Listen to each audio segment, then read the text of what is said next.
I took a call on a cell phone from a female. It was hard to get information from her. She didn't give me her address, but I knew something was going on.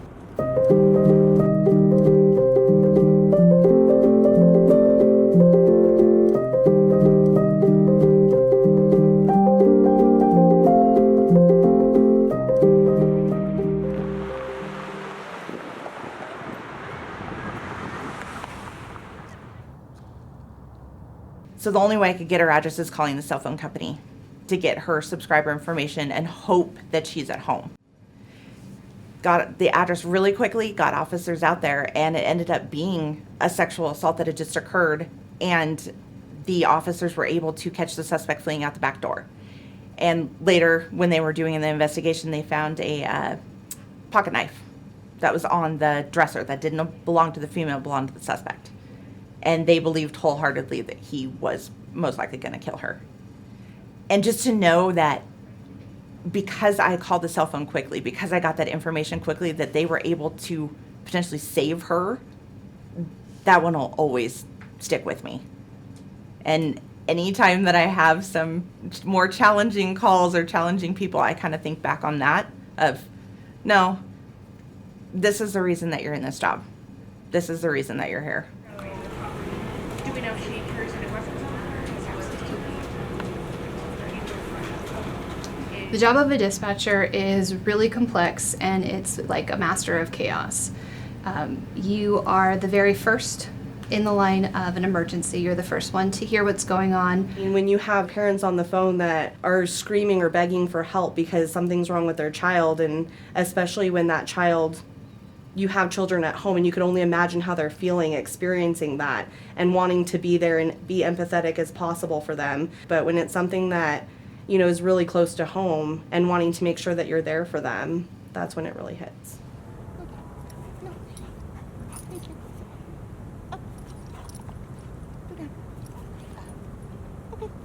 I've had Kenzee since she was 8 weeks old, so about 2 months old. She's just been a joy in our house. I saw an email from an officer who had unexpectedly, her dogs had puppies. And I ended up showing my husband, we already had 2 dogs, and I was like, there's no way he's gonna say yes.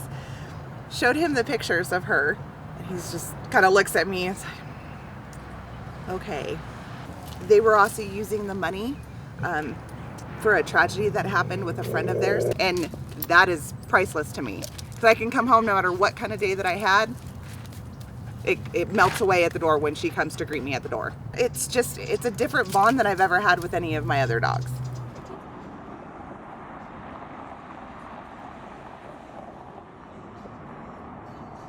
Our swing shift or graveyard had a really bad child death call, and we were all just kind of at a loss trying to figure out how to help our people, because they're all troopers, and you know, they could be losing a limb and typing with one hand and they would still keep going. So if they were in mental distress, they would just kind of push through it. But we could tell that some of our people were hurting and that needed some extra help. And so Aaron, the supervisor up at 911, contacted me through Facebook, and I tried to get a hold of our crisis team, but we had teams that were at the school at the time. So I told her that Kodi and I would stop by. And we did, and it was so successful that then we started going every month to visit the dispatchers. And we've been doing it ever since. I tried to hide him. Mama said, no, I can't help you. No, I can't. I can't. That's a message line for the officers. So if you leave it for the sergeant and tell them your name and give them a good phone number. We're not on the clock. They are. We have gone to sites where crises have occurred, or where communities are in mourning due to crises, whether it's a teacher who suddenly died or a student who was killed.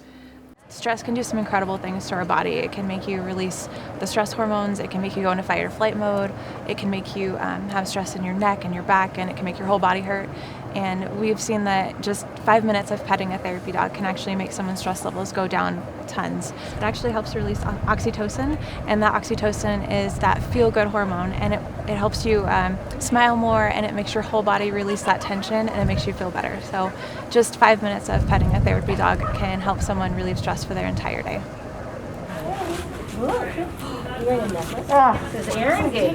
We love those dogs.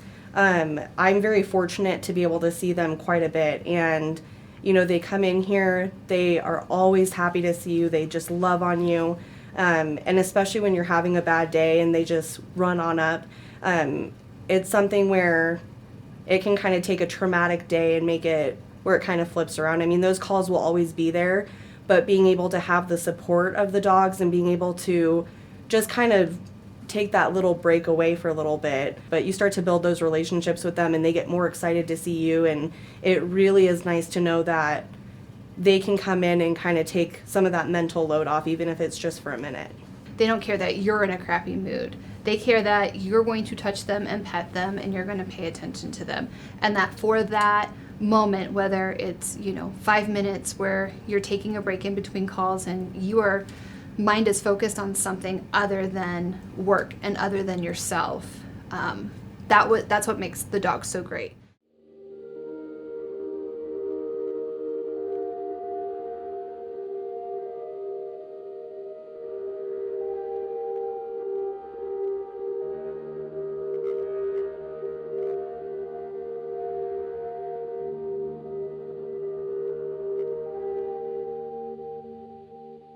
Breaking news right now, Governor Steve Sisolak issued a stay-at-home order for Nevada. He also extends non-essential business closures through April 30th. So it stopped us in our tracks.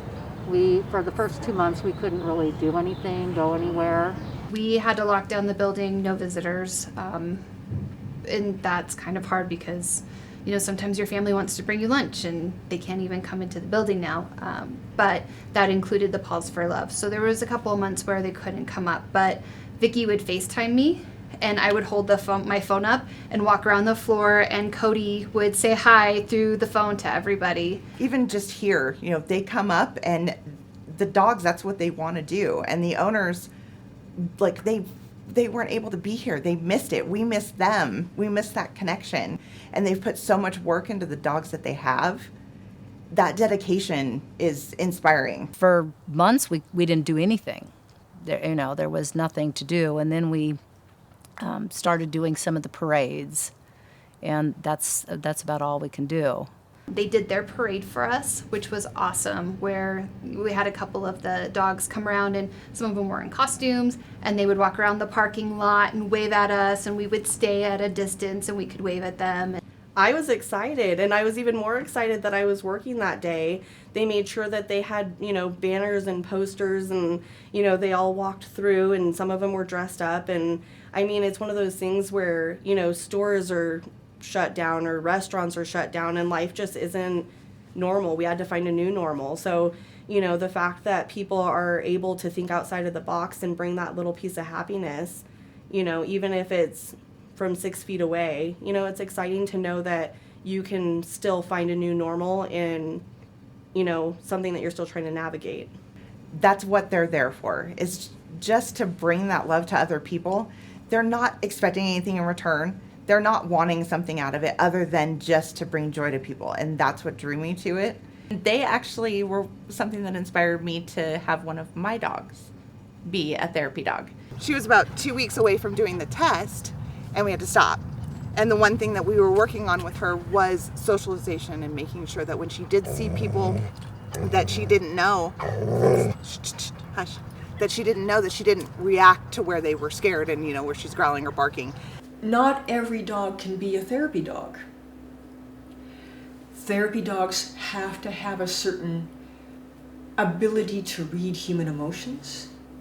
They have to be able to respond in energy. If we're talking about a fragile older person in a wheelchair, they know, partly because of the message they're getting from their handlers, they're human, because a team is a human-dog combination. partly from the human handler, but mostly because they just sense this is a fragile human. They have the perceptive ability to know they're not going to jump up and get all crazy. Dogs aren't going to cure everything, but boy, do they help in that moment.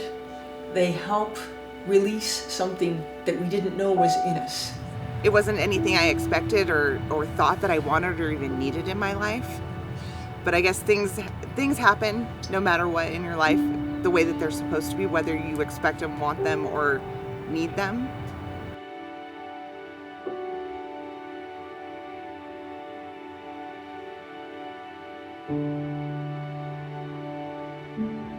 That is the same call where the child died, and it was pretty traumatic because I was there as well. I didn't take the call, but it was traumatic for the people who were there. And she ended up coming from that whole kind of full circle situation. And then the call that happened to get Paws for Love to come up to dispatch and have that as a helping thing for us. She was able to, she came from the officer that helped the family, that knew the family. So it's kind of it's a full circle. This is what I needed in my life. It wasn't expected. It wasn't anything I was thinking I was going to do. But I could never imagine her not being in our lives now and not doing this.